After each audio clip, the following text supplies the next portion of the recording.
ना मेरा जन्म ना गर्भ बसेरा,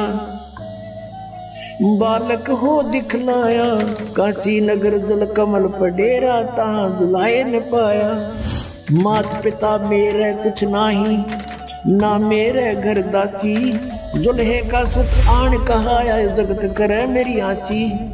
जगत गुरु तत्वदर्शी संत रामपाल जी महाराज के सानिध्य में परमेश्वर कबीर साहिब जी के प्रकट दिवस के पावन उपलक्ष्य में 27, 28 और 29 जून 2026 को नेपाल सहित भारत के 14 सतलोक आश्रमों में 3 दिवसीय विशाल महासमागम का आयोजन किया जा रहा है। इस पवित्र अवसर पर आदरणीय संत गरीब दास जी महाराज जी की अमरवाणी का 3 दिवसीय अखंड पाठ, विशाल भंडारा, विशाल सत्संग, आध्यात्मिक प्रदर्शनी और निशुल्क नाम दीक्षा का आयोजन किया जाएगा। साथ ही दहेज मुक्त विवाह, रक्तदान शिविर, नशा मुक्त जागरूकता अभियान जैसे समाज सुधार के कार्यक्रम भी आयोजित किए जाएंगे। आप सभी नगर एवं ग्राम वासियों को इस विशाल महासमागम में सादर आमंत्रित किया जाता है। इस महासमागम के आयोजन स्थल हैं सतलोक आश्रम धनाना धाम हरियाणा, सतलोक आश्रम भिवानी हरियाणा, सतलोक आश्रम कुरुक्षेत्र हरियाणा, सतलोक आश्रम करोथा हरियाणा, सतलोक आश्रम मुंडका दिल्ली, सतलोक आश्रम सोजत राजस्थान, सतलोक आश्रम वेदखेड़े शामली उत्तर प्रदेश, सतलोक आश्रम महोली सीतापुर उत्तर प्रदेश, सतलोक आश्रम धूरी पंजाब, सतलोक आश्रम खमाणो पंजाब, सतलोक आश्रम इंदौर मध्य प्रदेश, सतलोक आश्रम उड़दन बैतूल मध्य प्रदेश, सतलोक आश्रम धवलपुरी महाराष्ट्र और सतलोक आश्रम धनुषा नेपाल। इस कार्यक्रम का सीधा प्रसारण सतलोक आश्रम श्री धनाना धाम से 29 जून 2026 को सुबह 7:30 से the TV NRI channel, Sant Rampal ji live सत्संग यूट्यूब चैनल और जगत गुरु संत रामपाल जी महाराज फेसबुक पेज पर देख सकते हैं। सत साहिब।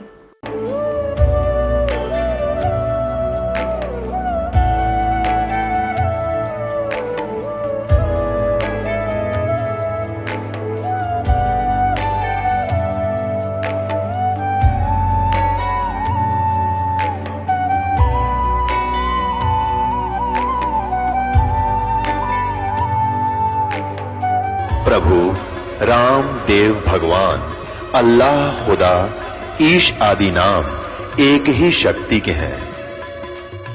वो कैसा है, कहां है, कैसे मिलता है, किसने देखा है? ये प्रश्नवाचक चिन्ह पूर्ण रूप से हटाने के लिए अवश्य सुनिए जगत गुरु तत्वदर्शी संत रामपाल जी महाराज के अमृत वचन, सर्व पवित्र धर्मों के पवित्र शास्त्रों के आधार पर। सत साहिब दर्शकों, प्रतिदिन लाखों मनुष्य काल चक्र रूपी चक्की में पिस जाते हैं, अर्थात मृत्यु को प्राप्त होते हैं। लेकिन दर्शकों, वेदों में प्रमाण मिलता है कि पूर्ण परमात्मा अपने साधक के सभी पाप कर्म काट सकते हैं और यदि उसकी मृत्यु हो चुकी हो तो उसे मृत्यु से वापस लाकर 100 वर्षों की आयु प्रदान कर सकते हैं। वेदों की यह बात आज सच होती दिखाई देती है। इनसे मिलिए, ये है सुरेश जी, जो बैतूल मध्य प्रदेश के रहने वाले हैं। सुरेश जी का कहना है कि इनकी मृत्यु हो चुकी थी, लेकिन संत रामपाल जी महाराज ने इनकी आयु बढ़ा दी।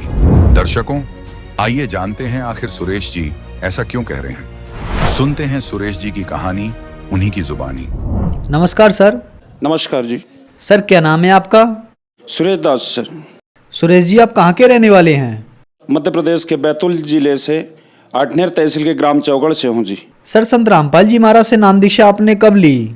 सर, मैंने संत रामपाल जी महाराज से दीक्षा 14/4/2011 को मैंने दीक्षा ली रामपाल जी महाराज से। सर, संत रामपाल जी महाराज से नाम दीक्षा लेने से पहले आप क्या भक्ति साधनाएं करते थे?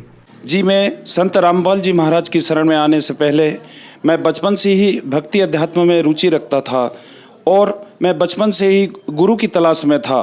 तो मैंने करीबन 8-9 वर्ष की आयु में ही मैंने गायत्री जी से, हमारे नज़दीकी ग्राम अक्कलवाड़ी, आठनेर तहसील का जो अक्कलवाड़ी ग्राम है, वहाँ पे गायत्री वालों का एक यज्ञ हुआ था। मैंने करीबन 25-30 साल गायत्री परिवार से मैंने नाम दीक्षा ले रखी थी और इतनी भक्ति करता था कि मैं करीबन प्रतिदिन 2-3 घंटे भक्ति करता था। और उनका जो मंत्र लेखन की पुस्तक थी वो भी मैंने करीबन 100-200 पुस्तकें पूरे गांव वालों की भी लिख करके मैंने जमा करी, जिससे मेरे परिवार में आर्थिक स्थिति की तंगी बढ़ते गई और परिवार में इतना कष्ट बढ़ गया कि हम खाने के लिए भी मोहताज हो गए। ऐसी फिर मैं गायत्री वालों के उन दीवालों के ऊपर लिखा करते थे कि पानी पियो छान कर और गुरु करो जान कर। जब मैंने ये वाणी पढ़ी तो मैंने कहा, हे मालिक आप कहाँ हो कि मेरे को ऐसा गुरु मिल जाए कि भाई जो सच्चा गुरु हो। तो ऐसे ही गायत्री जी से मैंने नाम ले रखा, भाई हो सके यही हो। 30 साल के अंदर घर में आर्थिक कलह बहुत ही बढ़ता गया और जिससे परिवार की आर्थिक स्थिति खराब होते चली गई और हमें कोई लाभ नहीं मिला। सर, आप 25 साल से गायत्री परिवार से जुड़े हुए थे, उस भक्ति साधना से आपको कोई लाभ नहीं मिला, आपकी आर्थिक स्थिति बहुत ज़्यादा खराब हो गई। तो फिर संत रामपाल जी महाराज की जानकारी आपको कहाँ से मिली? हमारे गांव में ही एक राजू भगत जी नाम के थे, जो हम पहले से ही 5वीं क्लास से साथ में पढ़ते आ रहे थे। और 2011 में मैं होशंगाबाद ज़िले में प्राइवेट नौकरी करता था। और ऐसे ही एक बार मैं गाँव आया तो भगत जी बोले कि भाई आप भगत जी आप हरियाणा चलो। बोले परमात्मा आए हैं। अब उनने बोला कि भाई मुझे लगा कि परमात्मा आए। मैंने कहा भाई परमात्मा तो इस मृत्यु लोक में आते ही नहीं है, वो तो कुछ और जगह रहते हैं, यहाँ मृत्यु लोक में परमात्मा कहाँ आएंगे? बोले नहीं भाई परमात्मा आए हैं बोले। मैंने कहा ठीक है भाई। तो मैंने कहा वहाँ की आप कोई बुक या सीडी वगैरह है क्या आपके पास? तो भगत जी बोले कि हाँ मेरे पास बुक है। तो उनने मेरे को एक सचखंड का संदेश नामक एक पुस्तक दी और मैंने कहा भगत जी आपके पास कोई सीडी वगैरह भी है क्या? तो उनने मेरे को सृष्टि उत्पत्ति की एक सीडी दी। अब जैसे ही मैं उसी दिन मेरे को अपनी ड्यूटी पर जाना था तो भगत जी मैंने बस के अंदर जब वो पुस्तक खोली सचखंड का संदेश, अब उस पुस्तक के 1 या 2 पन्ने पढ़े, भगत जी मेरे रोंगटे खड़े हो गए और मैं वैसे ही मेरी आत्मा में एकदम से कटारे चढ़ गए। मैंने कहा जो चीज़ मैं खोज रहा था, जो कि मेरे को 30 साल गायत्री परिवार में रहते हुए भी मेरे को नहीं मिला। और जैसे मैंने उसके एक सचखंड का संदेश नामक पुस्तक थी जो संत रामपाल जी महाराज द्वारा लिखित हुई थी, मुझे वो 2011 में संत रामपाल जी महाराज जी के शिष्य द्वारा मुझे प्राप्त हुई। और वह पुस्तक पढ़ने के बाद मुझे यह लगा मेरी आत्मा को कि यह सही संत है, नाम लेना चाहिए। और मैं उन भगत जी के साथ संत रामपाल जी महाराज के आश्रम सतलोक आश्रम गया। और जैसे ही वहाँ गया मुझे लगा कि मैं तो यहाँ कभी पहले आया हुआ था, ऐसी कुछ आत्मा को मुझे लगा। और मैं गया और मैंने 14/4/2011 को संत रामपाल जी महाराज जी से नाम दीक्षा लिए। तो क्या सर संत रामपाल जी महाराज से नाम दीक्षा लेने के बाद आपको कुछ लाभ भी प्राप्त हुए? जी, लाभ तो यदि मैं गिनाना चाहूँगा तो भगत जी काफ़ी लाभ हुए हैं, लेकिन मैं आपको कुछ मुख्य लाभ अवश्य गिनाना चाहूँगा। सबसे पहले तो हमारे सारे परिवार में लोग हम सभी भक्ति गायत्री जी की करते थे। मेरे घर में हमारी माता जी जो थी उनके अंदर एक प्रेत बाधा वास किया करती थी। जब भी गांव के अंदर कोई आरती भजन या कोई ऐसा सत्संग वगैरह जस वगैरह होता था तो हमारी मम्मी घर में नाचने कूदने लग जाती थी और बाल बिखेर लेती थी।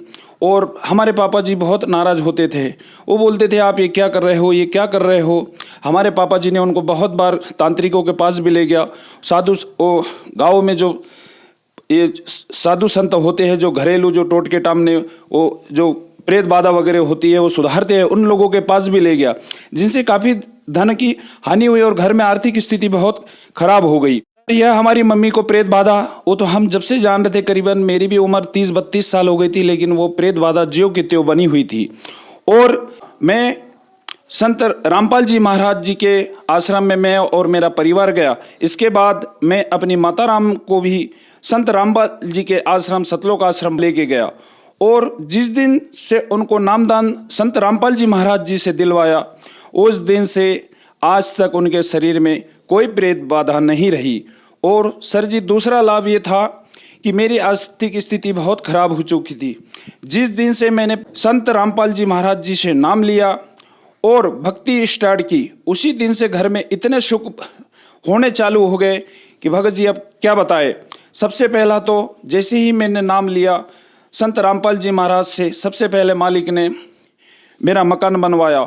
और इसके बाद मेरा छोटा मोटा सा दुकान किराने का काम स्टार्ट हो गया। इसके जरिए मालिक की दया से, संत रामपाल जी की दया से मेरा गल्ले का बिजनेस छोटा मोटा चालू हो गया। इसके बाद अभी पिछले साल ही मैंने परमात्मा की दया से एक नया ट्रैक्टर खरीद लिया। संत रामपाल जी महाराज जी ने इतने सुख दे दिए कि मैं कभी अपनी ज़िंदगी में सोच भी नहीं सकता था। आज मेरे गांव वाले भी आठनेर तहसील के जो चौकड़ ग्राम हैं, वो भी लोग तारीफ करते हैं कि भाई आप लोग उतना हमारे इतना मेहनत भी नहीं करते हो, ये नहीं करते हो, और आपकी बरकत ही बरकत हो रही है। बोले आप ये क्या हो रहा है? मैंने कहा भाई हमने संत रामपाल जी महाराज से दीक्षा ले रखी है और वो परमात्मा सच्चिदानंद घन ब्रह्म की भक्ति बताते हैं और उनकी भक्ति से हमको लाभ मिल रहा है। एक बार क्या हुआ कि मैं अपने खेत पे गया हुआ था और हमारे खेत के ऊपर 10-15 पेड़ चिरौंजी के दाने के पेड़ लगे हुए हैं। तो घर में वो चिरौंजी पकी हुई थी। भगत जी मैं पेड़ के ऊपर चढ़ा तो मुझे सुबह से ऐसा एहसास हो रहा था कि मैं कहीं गिर न जाऊं। तो मैंने अपनी कमर के अंदर भगत जी रस्सी या अपनी वो चराट बोलते हैं हम, जो गाड़ी बैल कसते हैं उससे, तो उससे अपनी कमर बांध ली और पेड़ के ऊपर चढ़ के मैं पेड़ की कटाई भी करी और वो चिरौंजी भी तोड़नी चाहिए। अब जैसे मैं नीचे उतरने को हो रहा, मैंने रस्सी खोल दी। ऐसी मेरे को जो ऊपर से पटका तो भगत जी मैं नीचे गिर गया और मुझे ऐसा लगा कि मेरी रीढ़ की हड्डी सीधे कंधे के पीछे से बाहर निकल गई। उतने में रामपाल जी महाराज जी ने दर्शन दिए और संत रामपाल जी महाराज ने कहा बेटा सतनाम का जाप करो, तुरंत जाप करो। गुरुजी तुरंत आए वहाँ पे रामपाल जी महाराज और उन्होंने कहा कि सतनाम का जाप करो। मैंने जाप किया, मेरे को 15-20 मिनट के अंदर होश आ गया। देखा तो गुरुजी वहाँ नहीं थे। अब वहाँ से जैसे ही मैं गया और परतवाड़ा महाराष्ट्र के अंदर एक उबाड़ा हॉस्पिटल है, वहाँ पर जब मुझे ले गया इलाज के लिए तो जैसे ही मुझे बेहोश किया और मैंने डॉक्टरों से कह रखा था कि भाई मैं ये जो मेरा हाथ आप देख रहे हो, जो थोड़ी रीढ़ की हड्डी थोड़ी फ्रैक्चर दिखाई दे रही होगी, इसका इलाज करवाने के लिए गया हुआ था महाराष्ट्र उबाड़ा हॉस्पिटल में। तो उनसे मैंने कहा कि डॉक्टर साहब आप मेरे को पूरी तरीके से बेहोश करिएगा, मैं वैसे आपको सीधा नहीं करने दूंगा। उनने कहा कि ठीक है भाई साहब, आपको पूरी तरीके से हम सुन्न करेंगे।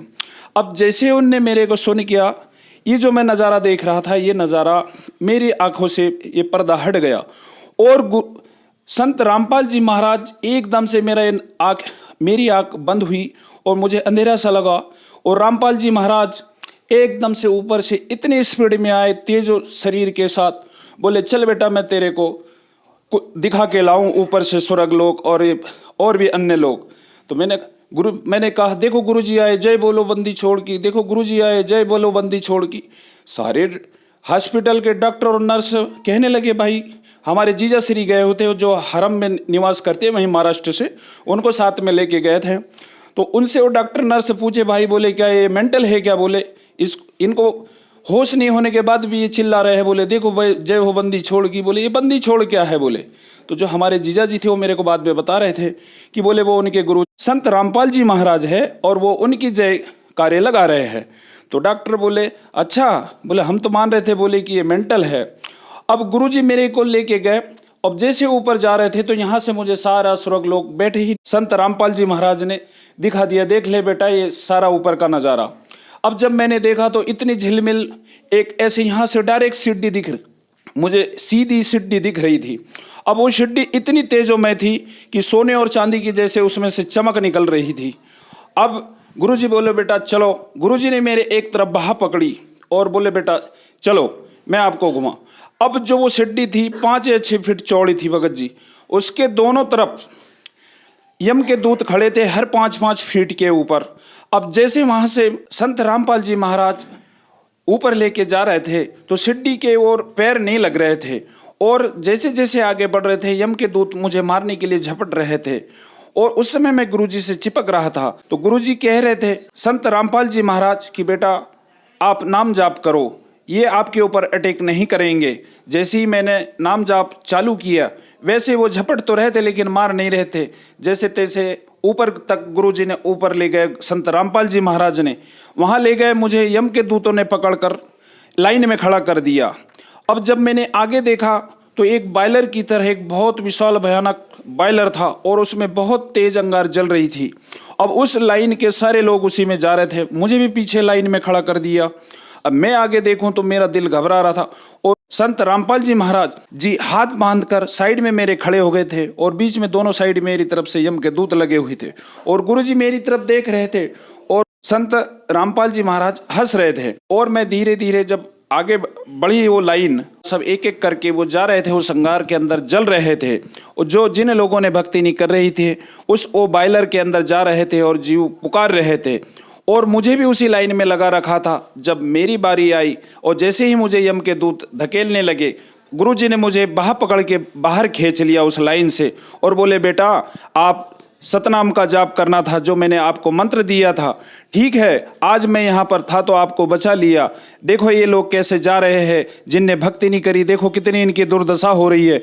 बेटा ये आपको दिखाने के लिए मैंने यहाँ लाया है। और गुरुजी ने मुझे वहाँ से, संत रामपाल जी महाराज ने मेरी बाह पकड़ के बाहर निकाल लिया और बोले, बेटा ऐसे विषम परिस्थिति में जो मैंने नाम दिया है आपको उसका जाप करना चाहिए। संत रामपाल जी महाराज ने मुझे ऊपर ले गए, सारे लोग दिखा के मुझे वापस शरीर में छोड़ दिया और कहा कि बेटा नाम का सुमरन किया करो, और नहीं तो अगर मैं उस दिन नाम गुरुजी से दीक्षा अगर लिए नहीं होता तो यम के दूत मेरे प्राण उस दिन हर लिए जाते थे। आज मैं संत रामपाल जी महाराज की दया से आप लोगों के समक्ष सही सलामत, और कोई ऐसे मुझे बीमारी, कोई ऐसे हाथ में दर्द नहीं है और एकदम सही सलामत आपके सामने खड़ा हूँ मैं। और मेरा सारा परिवार आज संत रामपाल जी महाराज की शरण में है और नाम दीक्षा लेकर आज भक्ति कर रहा है और सारा परिवार सुखी है। सर, संत रामपाल जी महाराज से नाम दीक्षा लेने के बाद आपको लाभ ही लाभ प्राप्त हुए, तो जो श्रद्धालु आज आपको देख रहे हैं, आप उन्हें क्या संदेश देना चाहेंगे? सर, मैं उनको संदेश तो क्या दे सकता हूँ, लेकिन मैं मेरे जिलेवासी और मेरे तहसीलवासी जो आठनेर तहसील से रहते हैं, बैतूल जिले में रहते हैं, उन सभी से करबद्ध प्रार्थना करता हूँ कि जो भी आज तक आपने ज्ञान सुना है वो शास्त्रों में प्रमाण नहीं है। मैंने भी आप ही की तरह 30 साल गायत्री में बिताए और भी अन्य पंथों में मैं जाते रहा, देवकीनंदन ठाकुर जी के भी पास जाते रहा, जिनने मुझे मैं और मेरी पत्नी दो के उनने 2500 रुपये बोले। मैंने जो सिवनी बिलट देव में आए थे, मैं उनके पास गया, उनने पैसे की मांग करी तो मैंने उनसे दीक्षा नहीं ली। उसके बाद से मैं हताश हो गया। फिर मुझे संत रामपाल जी महाराज की बुक मिली और मैंने इनसे नाम लिया। तो ऐसे ही मैं सभी भक्त समाज से आज करबद्ध प्रार्थना करना चाहता हूँ कि आप भी इन नकली धर्म गुरुओं संतों के चक्कर में ना पढ़ो। अपने पास परमात्मा के इतिहास गवाह है, उन सबको पढ़ो। और आज समस्त समाज जो जगत है सभी शिक्षित है और अपनी शिक्षा का उपयोग करके अपने शास्त्रों में सारे ज्ञान को जो रामपाल जी महाराज आज बता रहे हैं उसको मिलान करिए और रामपाल जी महाराज से भक्ति करके अपना जीवन सफल बनाइए। सर, संत रामपाल जी महाराज से नाम दीक्षा कैसे ले सकते हैं? जी, संत रामपाल जी महाराज के कई 12 या 13 टीवी चैनलों के ऊपर प्रतिदिन सत्संग चलता है। उसके नीचे पट्टियाँ चलती है जिसमें नामदान केंद्रों के नंबर दिए हुए और भक्तों के कुछ नंबर दिए हुए। आप जिस भी जिला या देश के अंदर रहते हो या प्रदेश के अंदर रहते हो, संत रामपाल जी महाराज का सत्संग चल रहा है, आप उन नंबरों पर फोन करके अपने ही जिले में आप संत रामपाल जी महाराज जी से दीक्षा प्राप्त कर सकते हो। धन्यवाद सर। सत साहेब जी। दर्शकों, अभी आपने सुने संत रामपाल जी महाराज से दीक्षा प्राप्त करके सुखी हुए भक्त के अनुभव। अब देखिए जगत गुरु तत्वदर्शी संत रामपाल जी महाराज के मंगल प्रवचन। लेकिन जो गरीबदास जी ने जो विशेष रूप से ज्ञान दिया है वो परमात्मा और इन सब महापुरुषों की अपनी एक गुप्त चाल थी। वैसे तो जितने भी महापुरुष वहां गए हैं उनको सबको सारा ही ज्ञान था, लेकिन बीच में उस ज्ञान को छुपा के रखना था। गरीबदास जी के माध्यम से ये पुनः जागृत करना था। तो गरीबदास जी ने अपनी वाणी में यही बताया है, अब इतना समय नहीं वो आपको मैं सुनाऊं, कि वहां सतलोक के अंदर ऐसी स्थिति है, ऐसा वहां पर रहन सहन है, वहां बाग बगीचे हैं, सदाबहार वृक्ष हैं, सारे सुख हैं, और वहां जाके तुम सदा सुखी रहोगे, सदा युवा बने रहोगे, वहां तुम्हारी मृत्यु नहीं होगी, तुम्हारा परिवार होगा। तो अब हमने इन बातों से ये विश्वास करना पड़ेगा कि जो भगवान बतावे, आंखों देखा संत बतावे, तो उस व्यवस्था में, उस ज्ञान में त्रुटि नहीं है। तो आपकी आशा, आपकी इच्छा जहां भी रहेगी, अंत समय में भक्ति करने वाले की जहां आशा ता बासा हुई, आपकी इच्छा रहेगी बच्चों में, किसी अपने पशु में या महल में मकान कोठी घनी बड्डी बना ली, हैं 10-20 लाख रुपये लगा दिए और मरते समय कोठी में ममता रहेगी, वही कितना या तो माखी मच्छर बन के आ जाएगा या कितना कुत्ता बनकर बराबर में बैठेगा, कोठी में देखे जाएगा खड़ा खड़ा। तो कहने का भाव ये है कि जहां आशा ता वासा हुई, मन कर्म वचन सुमरियो सोई। तो आपने ये भक्ति करते समय आप जी ने एक ऐसी दृढ़ इच्छा बनेगी, वैसे बनाए से नहीं बनेगी।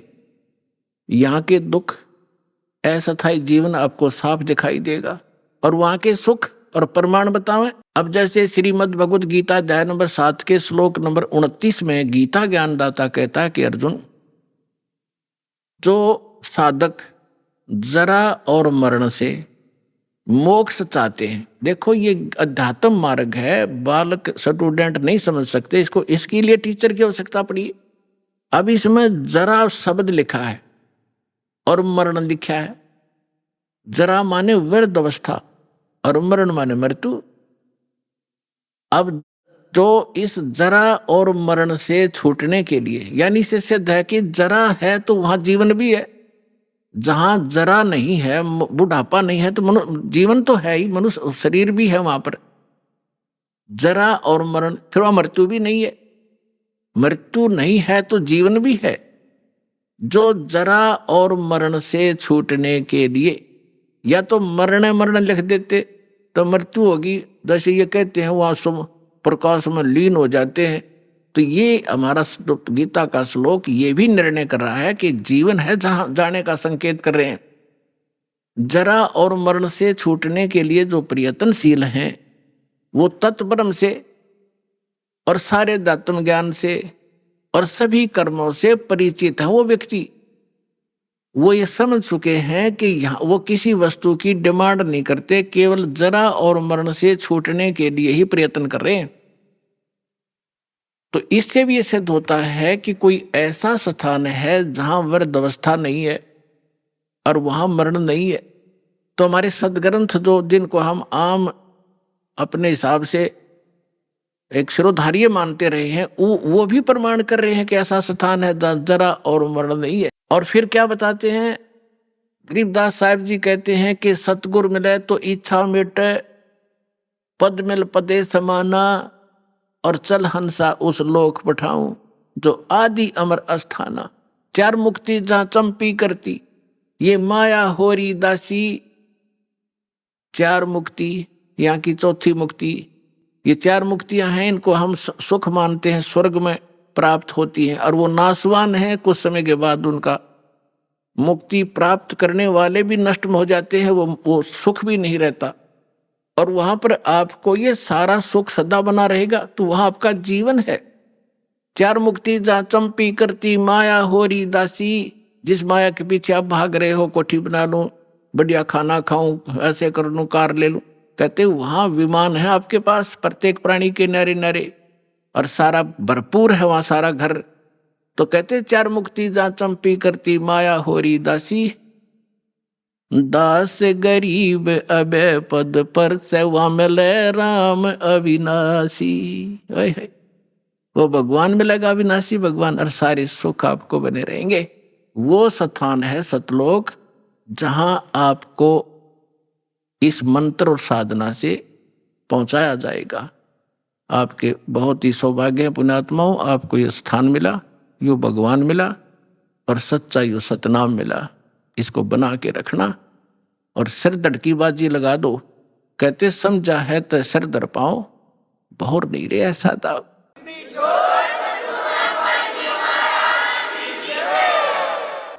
परम पिता परमात्मा पूर्ण ब्रह्म सर्व सृष्टि रचनहार कुल के मालिक परमेश्वर कबीर देव जी की असीम रजा से आप सभी पुण्यात्माएं सत्संग सुनने के लिए उपस्थित हुए हैं। प्रथम तो मानव शरीर महापुरुषों ने, सदग्रंथों ने बताया है कि बहुत ही दुर्लभ है, और मनुष्य जीवन प्राप्त करके सत्संग मिलना उससे भी दुर्लभ है। और सत्संग सतगुरु ही किया करते हैं। सतगुरु के बिना सत्संग नहीं होता। सतगुरु का अर्थ है सच्चा गुरु, जो यथार्थ भक्ति मार्ग जानते हो, यथार्थ ज्ञान से वो परिचित हों, जो सदग्रंथों में प्रमाणित है। तो सतगुरु की प्राप्ति सबसे दुर्लभ है।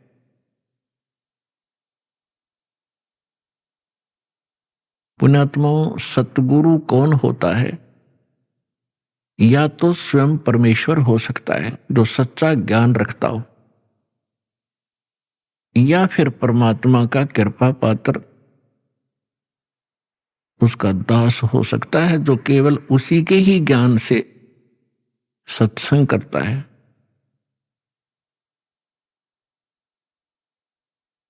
तो पुण्यात्माओं, सतगुरु की महिमा बताई है परमेश्वर ने स्वयं ही। कहते हैं सिद्ध तारे पिंड आपना, साधु तारे खंडे, उसको सतगुरु जानियो, जो तारे देवे ब्रह्मंडे। के सिद्ध साधक अपना ही कल्याण कर सकता है। परमात्मा से परिचित जो संत हुए हैं वो कुछ एक डिवीजन को, खंड को, जैसे एक ब्लॉक होता है उसको ही लाभ दे सकते हैं, और सतगुरु उसको जानना जो तार देव ब्रह्मांड पूरे विश्व का कल्याण कर दे।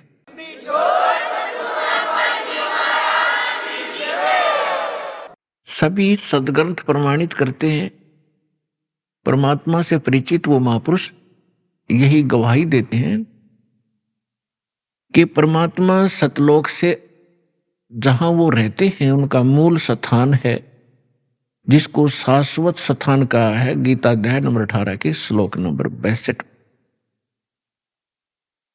कि अर्जुन तू सर्वभाव से उस परमेश्वर की शरण में जा, उसकी कृपा से तू परम शांति को और शाश्वत स्थान को प्राप्त होगा। शाश्वत माने जिसका कभी विनाश ना हो, अमर लोक। तो वो परमात्मा उस अमर लोक में रहते हैं, मनुष्य दृश्य हैं। अभी तक ये अनाड़ी अज्ञानी, ये नकली गुरु सतगुरु कहलाते रहे, इनको ज्ञान कुछ था ही नहीं। ये सतलोक के अंदर प्रकाश ही प्रकाश बताते हैं और आत्मा का कल्याण ये बताते हैं कि उसमें जाकर जैसे बूंद समुद्र में मिल जाती है, ऐसे ये आत्मा उस प्रकाश में विलीन हो जाती है। ये है लोकवेद अज्ञानी झूठे सतगुरु, नकली सतगुरु जो बने हुए हैं, इनका ज्ञान। और कुछ एक चतुरता दिखाते हैं, जिसको कहते हैं little knowledge is the dangerous thing, नीम हकीम खतराए जान। एक ये रांजड़ी के अंदर, एक जम्मू के अंदर है, मधु परमहंस कहलाता है, कक्का पता नहीं, कबीर साहब की वाणी को पढ़कर सुनाता, सारे उल्टे अर्थ लगाता है।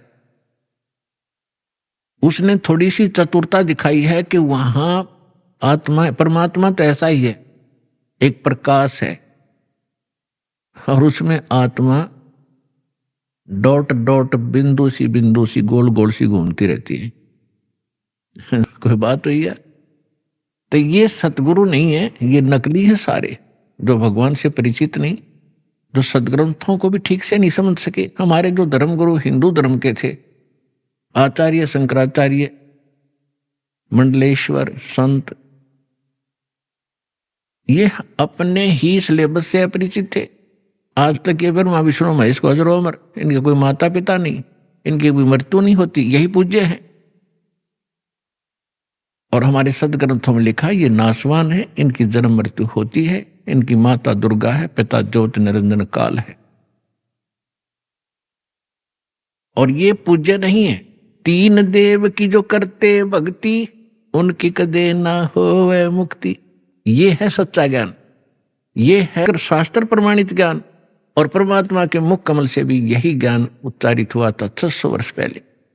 परमेश्वर कबीर जी ने कहा था, तीन देव की जो करते भक्ति, ब्रह्मा विष्णु महेश की, उनकी कदे न होवे मुक्ति। और फिर नीचे की माता मसाणी और ये अटपट, इनका तो फिर गले छट दे, इनकी तो फिर बात ही खत्म है। तो जो प्रसंग चला है कि परमात्मा स्वयं आते हैं और ये सत्संग स्वयं ही सुनाते हैं। और वो वेदों में परमात्मा का एक गुण लिखा है कि वो सतलोक में रहते हैं, मनुष्य दृश्य हैं, और वह एक सिंहासन पर विराजमान है, तख्त पर। तख्त मीन सिंहासन। जैसे हम इतिहास में पढ़ा करते थे, दिल्ली के तख्त पर अकबर 12 वर्ष की आयु में ही तख्त पर विराजमान हो गए थे। तख्त माने सिंहासन यानी राजगद्दी। तो वहां परमात्मा तख्त पर विराजमान है, सिंहासन पर विराजमान है, मनुष्य दृश्य, अपने ही उनिहार है, अपना सृजनहार। महापुरुषों ने जिनको भगवान मिले हैं, जिन महापुरुषों के रह रहकर दास नाम गिनाता है, उनके शुभ नाम आपको सुनाता है। फिर सुना देता हूं, क्योंकि महापुरुषों के नाम लेने तक पुण्य लगते हैं। आदरणीय धर्मदास साहिब जी को, आदरणीय मुल्कदास साहिब जी को, आदरणीय नानक साहिब जी को, सिख धर्म के प्रवर्तक को, आदरणीय दादू साहिब जी को, आदरणीय गरीबदास साहिब जी गांव छुडानी जिला झज्जर हरियाणा वाले को, आदरणीय गीसा दास साहिब जी गांव खेखड़ा उत्तर प्रदेश वाले को, आदरणीय स्वामी रामानंद जी काशी के पंडित ब्राह्मण थे, विद्वान कहलाते थे। परमात्मा उनको मिले, सचखंड दिखाया, फिर वापस छोड़ा। इन सभी महापुरुषों को परमात्मा ऐसे ही मिले हैं जैसे उनके गुण हैं। उनको आकर मिलते हैं और फिर उन अपने से परिचित करा करके जहां परमात्मा रहते हैं उस सारी व्यवस्था को दिखा करके फिर वापस छोड़ते हैं बॉडी में, ताकि ये मेरे गवाह बने, एफिडेविट लिख दें ये कि कैसा है भगवान। तो आदरणीय गरीबदास साहिब जी ने कहा कि हमरे ही उनिहार है अपना सृजनहार। उनिहार माने हमारे जैसी उसकी आकृति है, ऐसा उनका आकार है अपने सृजनहार का। तो इस प्रकार वो परमात्मा मनुष्य दृश्य है। वहां एक बहुत बड़ा गुम्बज बना हुआ है मंदिर नुमा, उसके सेंटर में परमात्मा का तख्त है, सिंहासन है, सिर पर छतर है। जैसे आप इस दास के ऊपर ये आर्टिफिशियल बना रखा भक्तों ने, ये देख रहे हो। और परमात्मा का वहां प्रकाश जो पूरे शरीर का बहुत ज्यादा है।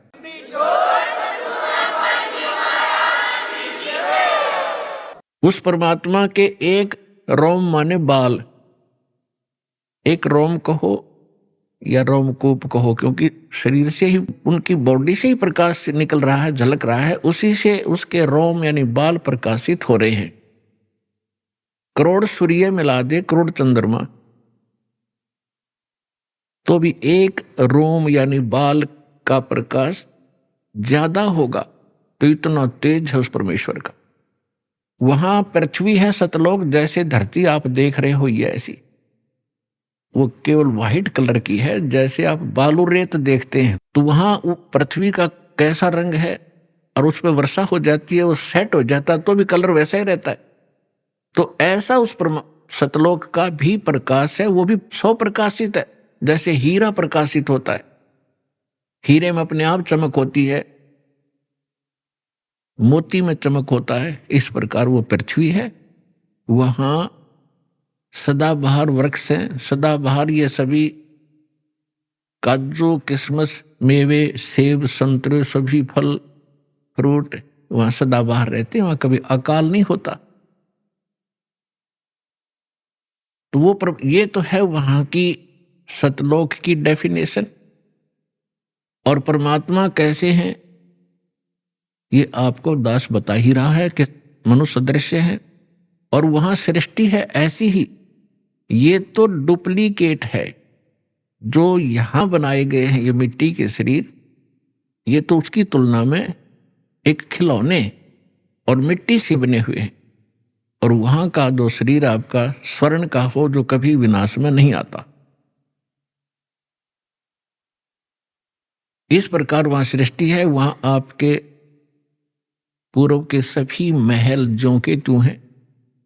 प्रत्येक व्यक्ति की एक विशेष टेंडेंसी है, एक वृत्ति है, जरा सा कोई अच्छी पोस्ट बन जाती है, उसको प्राप्त हो जाती है, या कोई धन चोखा मिल जाता है, बढ़िया कोठी बनाऊं, बहुत लंबी चौड़ी, ऊपर नीचे, और आगे पार्क हो, पार्क में फिर आगे बगीचा हो, एक साइड में तालाब हो, झूले डाल रखे हो, और फुहारे बनाता है आर्टिफिशियल के, कभी कभी फुहार भी डाल लूं, तो ये बनावटी है। अच्छा, यहां तो एक और समस्या है, ये सारा कुछ किसी ने बना भी लिया तो 36 टेंशन साथ लिए रहता, वो उस घूम रहा है बगीचे में और टेंशन है कहीं और, ये बिगड़ गया काम, वो बिगड़ गया काम, ऐसे ना हुआ वैसे हो जाएगा। तो उसने वहां एक डुप्लीकेट बना भी लिया तो भी उसका सुख प्राप्त नहीं है उसको व्यक्ति को। और सतलोक के अंदर ऐसे ही बहुत लंबे चौड़े प्रत्येक प्राणी के अलग अलग महल हैं, वहां आपका परिवार होगा। आपको कितने अच्छे लगते हैं अपने माता पिता, भाई बहन, अंकल चाचे ताऊ और बच्चे, रिलेटिव। और यहां ठीक है, अच्छे तो लगेंगे क्योंकि अच्छे हैं, और कल मृत्यु हो जा, टक्कर मारते रहो, कभी कभी भी जीवन में आप उनको नहीं देख सकते फिर। तो ये अच्छा लगते हुए भी व्यर्थ है, और वहां जाओगे आपके सारे सुख होंगे, वहां कभी मृत्यु नहीं होगी। कोई व्यक्ति नहीं चाहता मैं वृद्ध हूं, वृद्ध अवस्था प्राप्त हूं, बूढ़ा हूं, और बूढ़े होगे।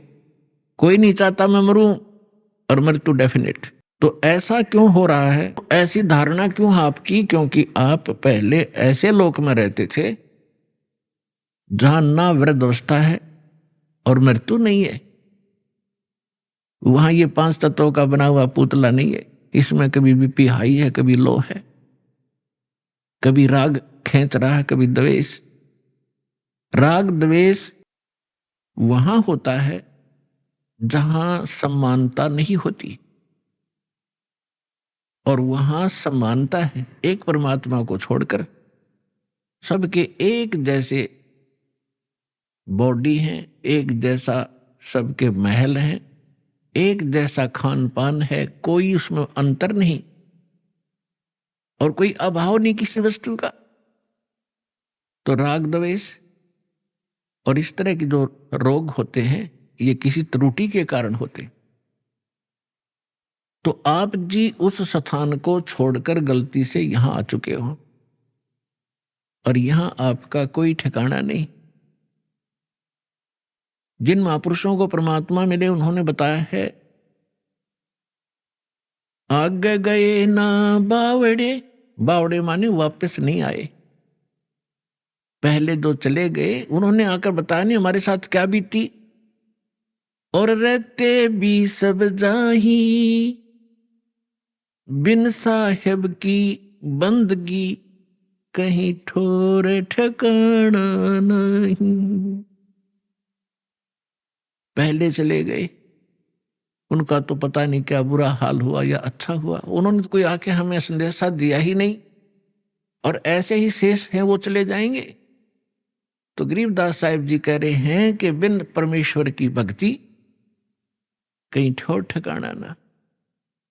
जैसे आज कोई प्रधानमंत्री है किसी कंट्री का,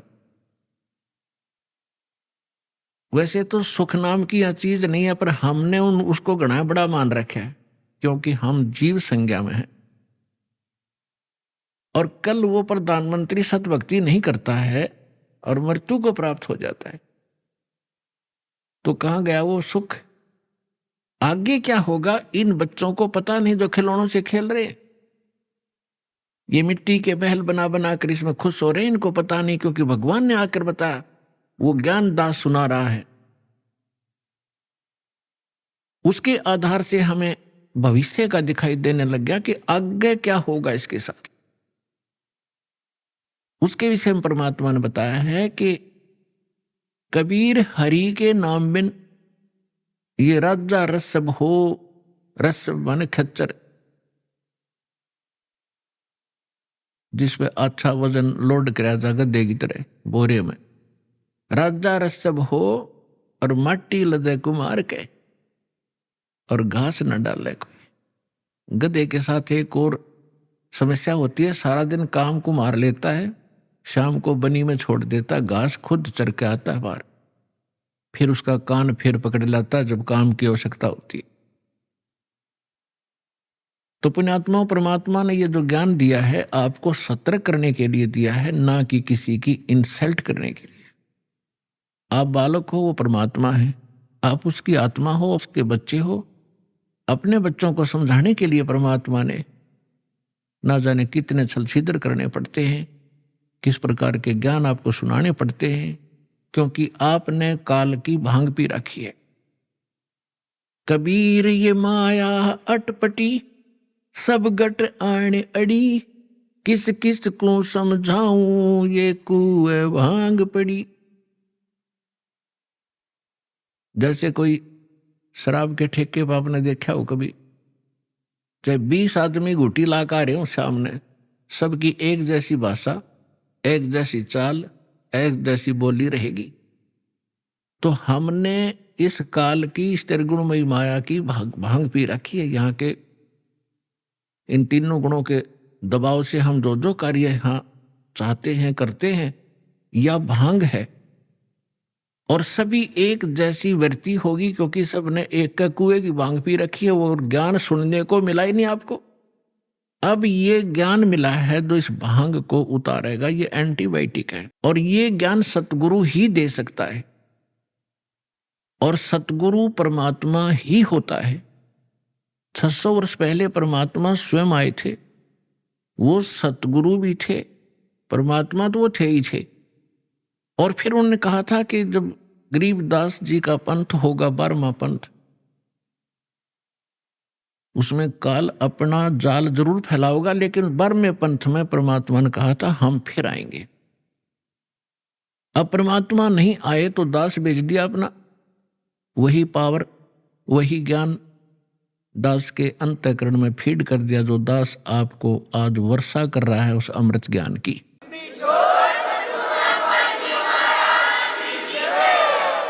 तो इस विश्व में वर्तमान में इस दास के अतिरिक्त कोई सतगुरु नहीं है, और सतलोक आश्रम के अतिरिक्त कहीं सत्संग नहीं है। ये चाहे अनजान व्यक्ति प्रथम बार सुने ये सोचे रामपाल अभिमान करे, रामपाल को अभिमान तो आसपास नहीं है, लेकिन ये सच्चा ज्ञान जरूर है, और यह सत्य है जो दास एक एक शब्द बोल रहा है। ये कुछ दिन के बाद आपके सारी अच्छी लगेंगी, सुहा जाएंगी, आपको स्वीकार्य भी होंगी। जब ये आपकी भांग उतर जाएगी, काल की अज्ञान आपका हट जाएगा। तो जो प्रसंग चल रहा है वहीं आते हैं कि वो परमात्मा सतलोक में रहता है, वहां से चलकर आता है। अच्छी आत्माओं को जो दृढ़ भक्त होते हैं उनको मिलते हैं तो क्या करते हैं, उनको तत्व ज्ञान से परिचित कराते हैं, अपने से परिचित कराते हैं, और सचखंड सतलोक लेकर जाते हैं। फिर उनको वापस छोड़ देते हैं ताकि ये मेरे गवाह बने। अपनात्माओं वेद बताते हैं भगवान ऐसी लीला करता है, और जिनको परमात्मा मिले उन महापुरुषों ने यही बताया है कि भगवान ऐसी लीला करते हैं। और वो परमात्मा है कौन जिसको हम पहचान सकें कि भगवान कौन है। तो जिन महापुरुषों के दास ने शुभ नाम अभी आपको गिनाए थे, उनमें से इन महापुरुषों ने सभी ने परमात्मा की गवाही दी है, एफिडेविट दिया है।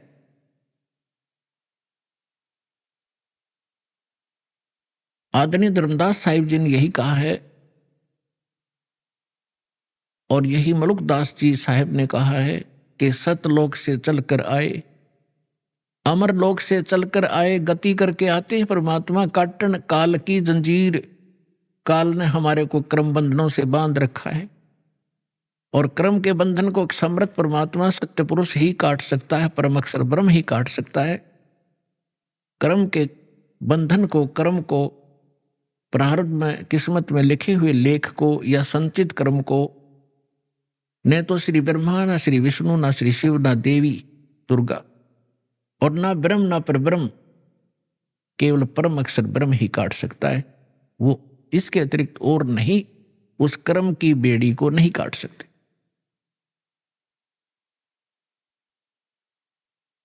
तो सभी महापुरुषों ने बताया है। अजब नगर में ले गए, गरीबदास जी कहते हैं अजब नगर में ले गए। नगर, नगर का अर्थ क्या है? क्या प्रकाश प्रकाश होता है? सब जानते हैं नगर में क्या होता है। वहां सारे महल होते हैं, मनुष्य होते हैं, बाजार होते हैं, सब कुछ होता है। अजब नगर में ले गए हमको सतगुरु आने। सतगुरु, गरीबदास जी सतगुरु कह रहे हैं, वो परमेश्वर थे। जल के बिंब अगाध गति हम सूते चादर ताने। हमको परमात्मा आकर लेकर गए अजब नगर में, बहुत ही अनोखे शहर में ले गए, सतलोक में। और वहां जाने के बाद हमें पता चला सारी कहानी का, हम कौन हैं, कहाँ फंसे हैं, और यहां वापस कैसे आ सकते हैं अपने लोक को। अब उस ज्ञान से परिचित होकर के गरीबदास जी कहते हैं हम तो अब निश्चिंत हो गए, हमें सतगुरु मिल गए। सतगुरु मिल गए तो सत्संग भी मिलेगा, सत्संग के साथ साथ भक्ति विधि मिलेगी जिससे हम वहां जा सकते। तो गरीबदास जी कहते हैं हम तो चादर तान के सोगे, कति बेफिक्र होगे, हमारा मोक्ष निश्चित है। तो पुण्यात्माओं, आज इस दास से जो दीक्षित होते जा रहे हैं वो चादर तान के सो जाना, आपका मोक्ष निश्चित है।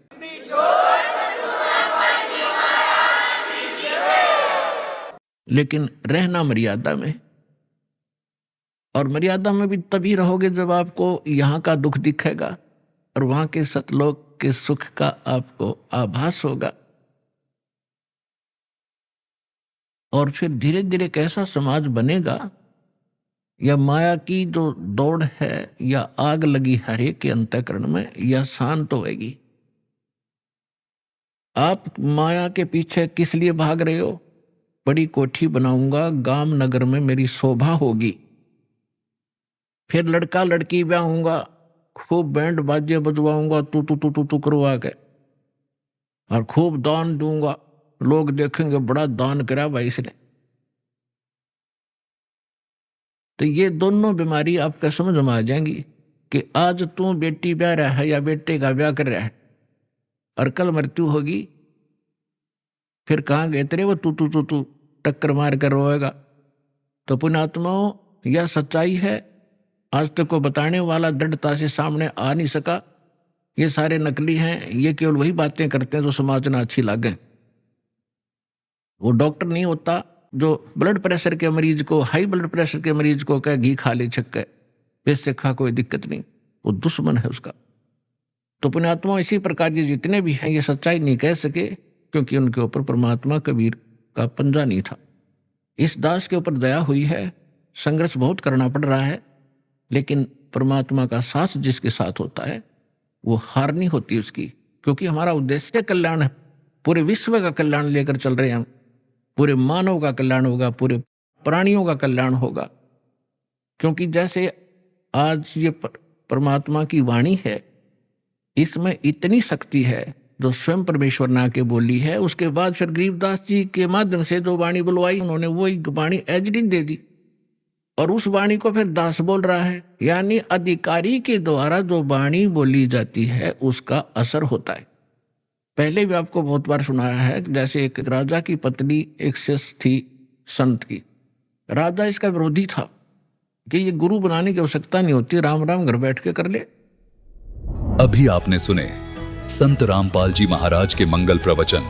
आइए अब सुनते हैं संत रामपाल जी महाराज से नाम दीक्षा लेकर सतभक्ति करके अद्भुत लाभ प्राप्त करने वाले अनुयायी के विचार। वेदों और शास्त्रों में यह प्रमाण है कि पूर्ण परमात्मा मनुष्य के समस्त पाप कर्मों के दंड को मिटाकर उसे सुखमय जीवन प्रदान करते हैं। ऐसी ही कहानी हम आज आपके सामने लेकर आए हैं द्रौपदी जी की, जो अलवर राजस्थान की रहने वाली है। ये थायराइड जैसी गंभीर बीमारी से जूझ रही थी और जीवन के ऐसे कठिन दौर से गुजर रही थी जहां जीने की कोई चाह शेष नहीं रह गई थी। इनका कहना है कि इन्होंने संत रामपाल जी महाराज से नाम दीक्षा ग्रहण की और इसके बाद इनकी सारी बीमारियां दूर हो गईं। आखिर ऐसा कैसे संभव हुआ कि द्रौपदी जी को अनोखे लाभ मिलने शुरू हो गए? आइए अब उन्हीं से जानते हैं उनकी कहानी, उन्हीं की जुबानी। नमस्कार जी। सत साहिब सर। क्या नाम है आपका? द्रौपदी। आप कहाँ से आए हैं? मैं गांव सौकर, जिला अलवर, राजस्थान से। संत रामपाल जी महाराज जी से आपने नाम दीक्षा कब ली? 2013 में। संत रामपाल जी महाराज से नाम दीक्षा लेने से पहले आप क्या भक्ति साधना करते थे? मैं सतगुरु रामपाल जी महाराज से उपदेश लेने से पहले मेरे मम्मी पापा भक्ति साधना करते थे। मैं नॉर्मली जैसे कोई व्रत वगैरह शिव जी का या विष्णु जी का ये सभी करती थी। मैंने कोई गुरु नहीं बना रखा था उससे पहले। यह सब भक्ति साधना करने से आपको क्या लाभ प्राप्त हुए? उस टाइम सर हम ये नहीं जानते थे कि लाभ क्या होता है। हम इसलिए करते थे कि हाँ और भी कर रहे हैं तो हम भी कर लें। लेकिन ये भक्ति करते हुए भी बहुत सारी परेशानी हो रही थी हमें। मेरी मम्मी जी भी गुरु मित्र राम रहीम से जो डेरा सच्चा सौदा चलाते हैं उनसे नाम उपदेश ले रखा था उन्होंने, लेकिन हमें कोई भी लाभ नहीं हो रहा था। हमारे घर में बहुत सारी प्रॉब्लम भी चल रही थी, बहुत सारी हानि हो रही। जैसे कि सबसे बड़ी प्रॉब्लम तो यही थी कि घर में गृह कलेश ज़्यादा रहता था, उसके कारण हम भी डिस्टर्ब रहते थे, हमारी पढ़ाई में भी लॉस होता था। तो बहुत ज़्यादा ये गृह कलेश ही हमारी मेन प्रॉब्लम थी उस टाइम। बहन जी, संत रामपाल जी महाराज के शरण में फिर कैसे आए आप? हम सतगुरु रामपाल जी महाराज की शरण में ज्ञान गंगा पुस्तक के माध्यम से आए। जो मेरे भैया थे वो मथुरा गए थे, उनको ज्ञान गंगा पुस्तक मिली थी। उन्होंने पापा को ला कर दी, पापा ने पढ़ी वो पुस्तक। उस पुस्तक को पढ़ने के बाद मेरे पापा मम्मी को समझाते थे कि इसमें जो नाम लिए हुए हैं ये नानक जी को दिए हैं, कबीर साहब ही पूर्ण परमात्मा हैं। तो ऐसे ऐसे करके मेरे पापा जी को 6 महीने हो गए थे और सत्संग भी उस पीरियड में हम देखने लग गए थे। तो उस टाइम 3 घंटे का सत्संग आता था परम गुरु जी का, तो हम उस टाइम देखते थे। और उसके बाद 6 महीने के बाद मेरे पापा जी ने 2012 में नाम उपदेश लिया था, मम्मी पापा ने। उसके बाद 2013 में मैंने नाम उपदेश लिया था। संत रामपाल जी महाराज जी से नाम दीक्षा लेने के बाद क्या लाभ प्राप्त हुए? सर सतगुरु रामपाल जी महाराज से नाम उपदेश लेने के बाद हमें ढेरों लाभ हुए, बहुत सारे लाभ हुए। मैं आपको गिना नहीं सकती इतने लाभ हुए, लेकिन मैं आपको मेन लाभ बताऊंगी कि सतगुरु रामपाल जी महाराज से नाम उपदेश लेने से सबसे बड़ा लाभ तो मुझे ये हुआ कि जो परमात्मा कौन है इस चीज़ की जानकारी हुई, आध्यात्मिक ज्ञान हुआ। उसके बाद हमारी जो घर में गृह कलेश रहते तो बहुत ज़्यादा नौबत इतनी आ जाती थी कि किसी को मार दो या मर जाओ, इतनी प्रॉब्लम रहती थी। हम पहले रहते थे उससे बहुत ही एक नरक की ज़िंदगी आप कह सकते हैं, ऐसी नरक की ज़िंदगी जीते थे हम। लेकिन परमात्मा रामपाल जी महाराज से उपदेश लेने के बाद वो गृह कलेश समाप्त हुआ। दूसरी मेरी दादी थी जो तम्बाकू पीती थी, तो सतगुरु रामपाल जी महाराज से उन्हें उपदेश नहीं लिया था, उससे पहले ही वो तम्बाकू सेवन बंद कर दिया था सिर्फ सत्संग सुनने से। उसके बाद मेरा छोटा भाई है, उसके पेट दर्द होता था बहुत ज़्यादा, तो उसने जब नाम उपदेश लिया तो उसका पेट दर्द भी ख़त्म हो गया। और सर मुझे भी 2013 की बात है, जब मैं 12वीं में पढ़ती थी उस टाइम मेरे को थायराइड हो गया था। ये एक्चुअल मैं उस टाइम क्लास में ही थी, तो मेरी मैम ने बताया था उस टाइम कि आपको थायराइड हो सकता है। तो हमने उस चीज़ का चेकअप कराया खेड़ली में ही, लेकिन खेड़ली में डॉक्टर ने बोला कि आप इसे जयपुर ले जाइए। मेरे भाई था और हम दोनों थे, तो उन्होंने कहा था कि आप जयपुर में जाइए, जयपुर में आप इसका ट्रीटमेंट कराइए। हम जयपुर गए। जयपुर में जाने के बाद मासेकंड वो SMS हॉस्पिटल है, उसमें डॉक्टर मिश्रा बैठते हैं, तो उनसे हमने अपॉइंटमेंट लिया। उनसे कई बार हमने चेक कराया। उसके बाद मेरा थायराइड निकला, तो डॉक्टर ने ये बोला था, इस प्रक्रिया में करीबन 4-5 महीने लग गए थे, क्योंकि हमें जब वो बोलते थे तभी हमें जाना पड़ता था जयपुर, और 1-2 दिन भी लग जाता था वहाँ पर। तो उसके बाद डॉक्टर ने बोला था कि उस इतनी बड़ी शीशी थी, उसमें कम से कम 150 गोली थी। उन्होंने कहा था कि आपको ये सुबह गोली लेनी है, और वो भी भूखे पेट। या तो ये ज़िंदगी भर लीजिए, नहीं तो ऑपरेशन कराना है। मैं हॉस्पिटल के नाम से बहुत दूर भागती थी, तो इसलिए तब तक मेरे पापा और मम्मी ने नाम उपदेश ले लिया था 2012 में, और ये प्रॉब्लम मुझे 2013 में हुई। तो उसके बाद मैंने गुरुजी सतगुरु रामपाल जी महाराज से नाम उपदेश लिया। नाम उपदेश लेने के बाद मैंने सतगुरु रामपाल जी महाराज से जो नाम उपदेश दिया उन्होंने मैंने भक्ति की। उसके बाद मुझे थायराइड की प्रॉब्लम नहीं हुई, और परमात्मा की कृपा से अब मेरे थायराइड भी नहीं है।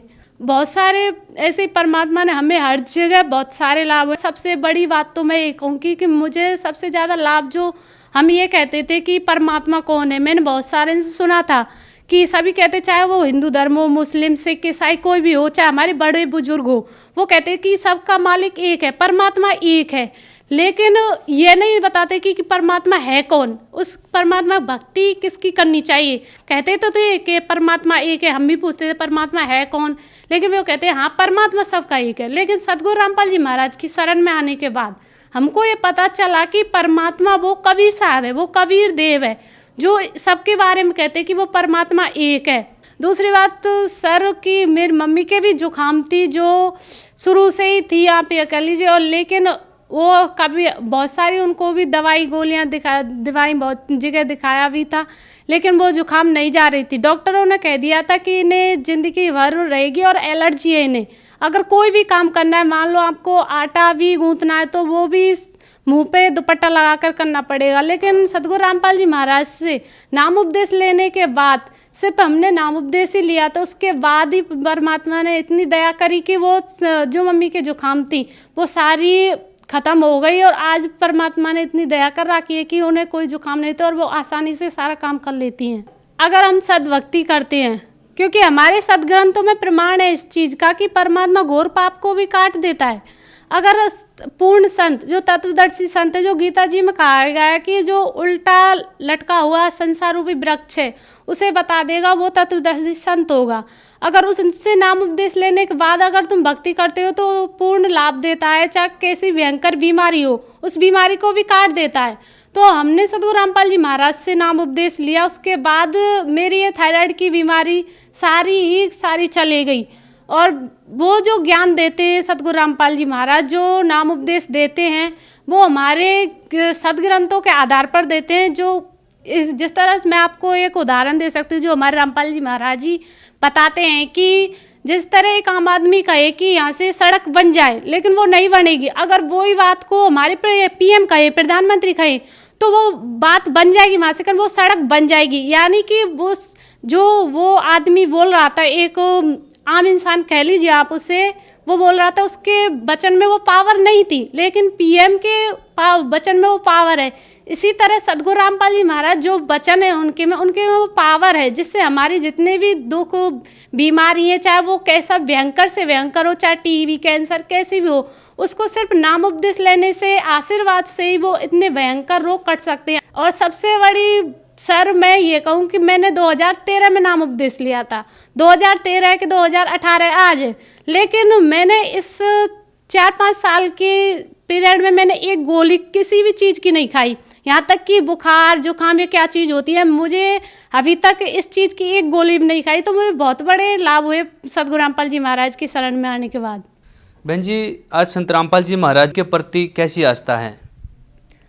सर मैं इसमें ये कह सकती हूँ कि जो मेरी पहले आस्था थी, तब मैं सतगुरु रामपाल जी महाराज से जुड़ी थी, तो उस टाइम अपनी बीमारी और अपने जो घर में गृह क्लेश थे, तो मैं उस टाइम इस बात से जुड़ी थी कि हाँ परमात्मा सतगुरु रामपाल जी महाराज मेरी बीमारी है वो काट देंगे और मेरे घर में जो गृह क्लेश रहते हैं वो मिट जाएंगे।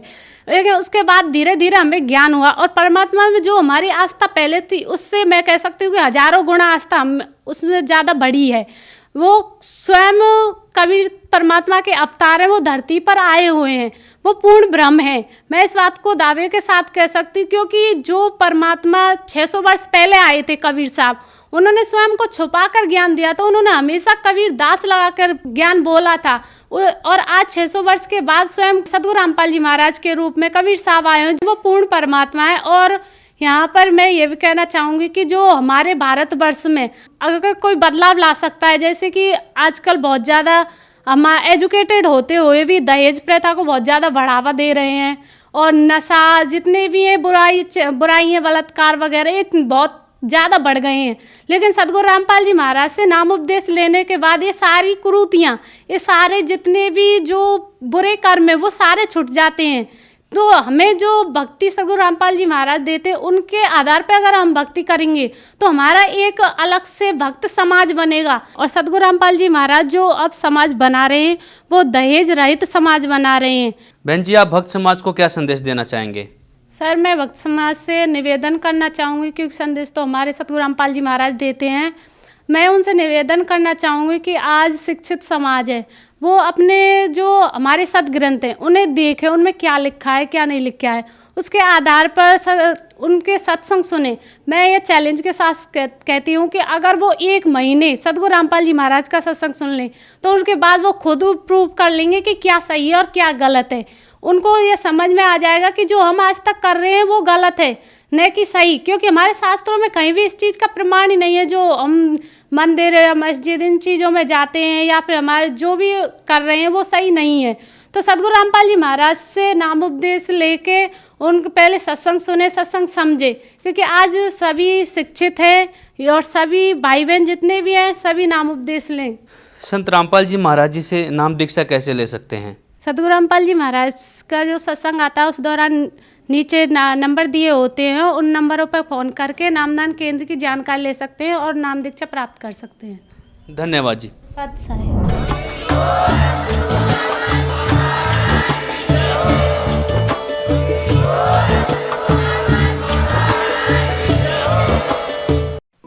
आप सुन रहे थे जगत गुरु तत्वदर्शी संत रामपाल जी महाराज के मंगल प्रवचन। अधिक जानकारी के लिए संपर्क करें